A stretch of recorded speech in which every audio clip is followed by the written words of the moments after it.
எந்த பையனை லவ் பண்ணா சந்தோஷமா இருக்கலாம் அப்படின்னு ஒருத்தங்க கேட்டிருந்தாங்க. என்னை பொறுத்த வரைக்கும் மிடில் கிளாஸ் பையனை லவ் பண்ணா சந்தோஷமா இருக்கலாம். ஏன்னா அவங்க அடிக்கடி டீ ஷாப் போவாங்க. ஸோ நமக்கு டீ எல்லாம் வாங்கி கொடுப்பாங்க அடிக்கடி. அப்புறம் நம்மளை கோயில் கூட்டிட்டு போவாங்க. வீட்டில் நைட்டி போட்டுட்டு இருந்தா அவங்களுக்கு ரொம்ப பிடிக்கும். அப்புறம் நம்மளை கெஞ்சி கெஞ்சி ஒரு நாள் சாரி கட்டிட்டு வாயேன்னு சொல்லுவாங்க. நம்ம சாரி கட்டிட்டு வந்தோம்னா அன்னைக்கு ஃபுல்லா அவங்க ரொம்ப ஹாப்பியா இருப்பாங்க. பொட்டு வச்சாதான் நீ அழகா இருப்ப, பொட்டு வைன்னு அடிக்கடி சொல்லிட்டே இருப்பாங்க.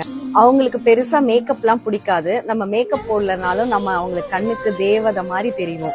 லக்கி தோசை அந்த மாதிரி ஸ்ட்ரீட் ஃபுட் வாங்கி தருவாங்க. அதெல்லாம் சாப்பிடறதுக்கு ரொம்ப கொடுத்து வச்சிருக்கணும் அவங்க கூட. அவங்க பெருசா இங்கிலீஷ்ல எல்லாம் பீட்டு விட மாட்டாங்க. ஹே பேப் அது மாதிரி எல்லாம். அவங்க நம்மள செல்லமா அம்மு பொண்டாட்டி என்னடி அப்படிலாம் சொல்லுவாங்க. அதுல ஒரு கிக்கே இருக்கும். கொஞ்சம் கோவக்காரங்க தான், ஆனா அன்பா பாத்துப்பாங்க. அதுதான் நம்ம மிடில் கிளாஸ் பசங்க.